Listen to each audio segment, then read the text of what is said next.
جو افراد بھی مسلمان ہیں، زندگی کے کسی موقع پر ان کو یہ احساس ہوتا ہے کہ ہم سے زندگی میں یہ غلطیاں ہوئی ہیں،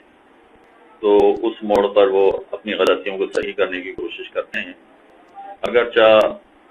بچپنے میں یا جوانی میں یہ غلطیاں ہو چکی ہوتی ہیں اور اس کی وجہ سے دوسروں کا مال ہمارے مال میں شامل ہو گیا ہوتا ہے۔ یعنی ہمارا مال اس وقت حلال ہے، ہماری روزی حلال ہے، ہمارا کاروبار حلال ہے، ہمارا ذریعہ آمدنی حلال ہے، مگر کسی زمانے میں ایسا ہوا تھا کہ ہم نے حرام مال کسی انداز سے حاصل کر لیا تھا۔ تو اب اگر حرام مال کسی کا ہمارے مال میں شامل ہو گیا، چاہے وہ 5 سال پہلے 20 سال پہلے شامل ہو گیا، تو بہرحال حرام مال کی واپس ادائیگی تو کرنا پڑے گی، وہ ہم رکھ تو نہیں سکتے، کسی اور کا مال رکھنے کی اجازت نہیں ہے۔ تو اب ایسی صورت میں عام طور پر پوچھا جاتا ہے کہ بھائی ہمیں تو نہیں معلوم ہے کہ کتنی مقدار ہم نے لوگوں کا مال لیا ہے یا کن لوگوں کا مال لیا ہے، اب ان کے بارے میں ہم نہیں جانتے۔ تو یہ یاد رکھیے کہ اس وقت میں تفصیل بتا رہا ہوں فقط رقم کے بارے میں،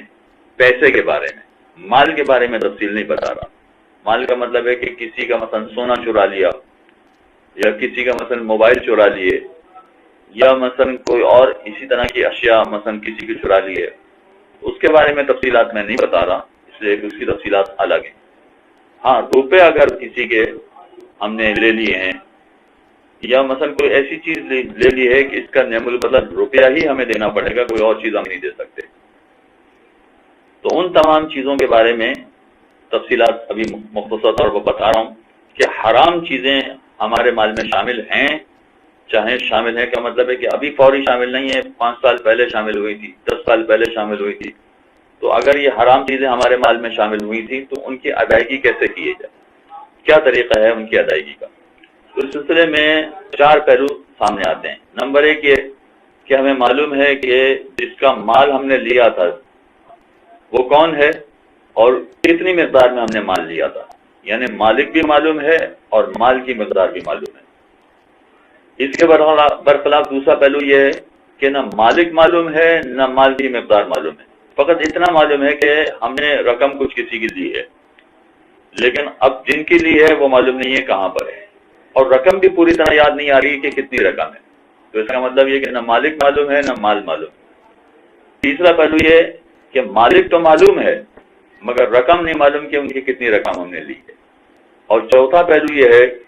کہ رقم تو معلوم ہے مگر مالک نہیں معلوم ہے۔ اب یہ تیسرے اور چوتھے پہلو میں ایک چیز معلوم ہے، یعنی مالک معلوم ہے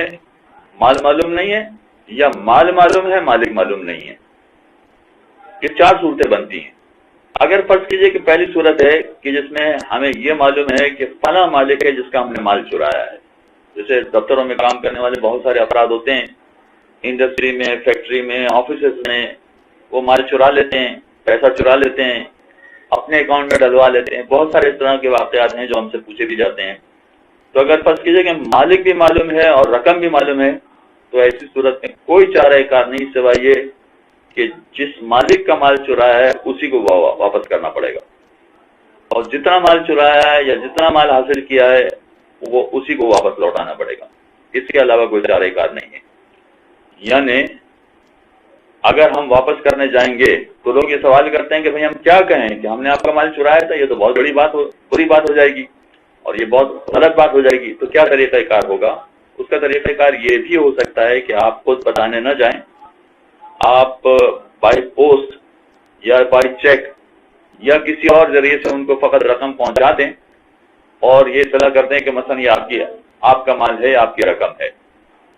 آپ خود سامنے جائیں یہ ضروری نہیں ہے، کسی اور کو بھیج دیجئے، کیوں یہ کہے کہ بھئی کسی کا مال، کسی نے کہا ہے کہ یہ آپ کا مال ہے لہذا وہ آپ کو لوٹا رہا ہے۔ چنانچہ جس کا مال ہے اسی کو فقط یہ دیا جائے گا، کسی اور کو نہیں دیا جا سکتا ہے۔ یعنی کسی غریب کو دینا چاہیں، مثلا مسجد کے ڈونیشن میں دینا چاہیں، نہیں کر سکتے، فقط جس کا مال ہے اسی کو دیا جائے گا اور جتنا مال ہے اس کو دیا جائے گا۔ یہ ہو گئی وہ والی بات کہ جہاں پر ہمیں مالک بھی معلوم ہے اور رقم بھی معلوم ہے۔ دوسرا پہلو یہ ہے کہ مالک تو معلوم ہے مگر رقم نہیں معلوم ہے، تو ایسی صورت میں مالک کو وہ پیسہ دینا پڑے گا، اس لیے کہ مالک تو معلوم ہے، تو مالک کو پیسہ تو دینا پڑے گا۔ اب اتنا پیسہ دینا پڑے گا کہ جس سے ہمیں اطمینان ہو جائے کہ جتنا بھی اس کا نکلتا تو ہم نے ادا کر دیا۔ مثلا فرض کیجئے کہ ہمیں اندازہ ہو رہا ہے کہ شاید ہم نے 2 لاکھ روپے ان کے لیے تھے، ممکن ہے کہ 2 لاکھ نہ لیے ہوں، فقط 1.5 لاکھ لیے ہوں، تو 2 لاکھ اور 1.5 لاکھ کے درمیان جتنا بھی اندازہ ہو رہا ہے، اس میں ہمیں یقین ہو جانا چاہیے کہ جتنا بھی ہم نے اس کا لیا تھا وہ سارا ہم نے واپس کر دیا ہے۔ اور اگر یقین نہ ہو تو وہ زیادہ والی مقدار دینی ہے، یعنی 2 لاکھ والی مقدار دینی ہے، تاکہ اطمینان ہو جائے کہ جتنا ہم نے لیا تھا یا تو اتنا دے دیا، اس سے تھوڑا زیادہ دے دیا۔ یہ وہ بات ہے کہ جہاں مالک معلوم ہے۔ تیسرا پہلو یہ کہ مالک نہیں معلوم مگر مال کی مقدار معلوم ہے، کہ مثلا ہم نے فلاں کے 5 لاکھ روپے لیے، اب فلاں کے 5 لاکھ روپے لیے، وہ فلاں کہاں پر ہے یہ کچھ نہیں پتا ہے، لہذا 5 لاکھ لوٹانے تو پڑیں گے مگر مالک ہی ہمیں نہیں مل رہا، کہاں سے لوٹائیں، کس کو لوٹائیں۔ تو ایسی صورت میں آیت اللہ سیستانی نے ارشاد فرمایا کہ پھر حاکم شرع کی اجازت سے اتنی مقدار والا مال مالک کے نیت سے صدقہ کیا جائے۔ مثلا 5 لاکھ روپیہ ہے، یہ مالک ہمیں نہیں مل رہا ہے، کہیں نظر نہیں آ رہا ہے، اس کو ڈھونڈنا بھی ممکن نہیں ہے، تو ایسی صورت میں 5 لاکھ روپے صدقہ کیا جائے گا، مگر نیت یہ کی جائے گی کہ اس صدقے کا ثواب اس مالک کو ملے۔ یہ ہو گئی وہ صورت کہ جہاں مالک نہیں معلوم مگر مال کی مقدار معلوم ہے۔ اور اسی طرح سے وہ والا پہلو بھی کہ جہاں پر نہ مالک ہمیں پتہ چل رہا ہے نہ مال کی مقدار ہمیں پتہ چل رہی ہے، تو یہاں پر بھی یہ کرنا پڑے گا کہ یقین حاصل ہو جائے کہ جتنا بھی مال تھا، جتنی بھی رقم تھی، وہ ہمارے ذمہ جتنا تھا وہ ہم نے ادا کر دیا۔ اتنا پیسہ نکالنا پڑے گا، اور پھر وہ والا پیسہ بھی حاکم شرع کی اجازت سے کسی غریب کو صدقہ دینا پڑے گا، اس نیت کے ساتھ کہ صدقے کا ثواب اصل مالک کو ملے۔ چنانچہ حاکم شرع کی اجازت 2 مقام پر چاہیے جہاں پر مالک ہمیں نہیں نظر آ رہا ہے، مال معلوم ہے مگر مالک معلوم نہیں ہے، یا مال بھی معلوم نہیں ہے اور مالک بھی معلوم نہیں ہے۔ ان دونوں مقامات پر حاکم شرع کی احتیاط واجب ہے کہ حاکم شرع کی اجازت سے پھر مال خرچ کیا جائے اور نیت کی جائے کہ اس کا ثواب اصل مالک کو پروردگار عطا کرے۔ وصلی اللہ علی محمد۔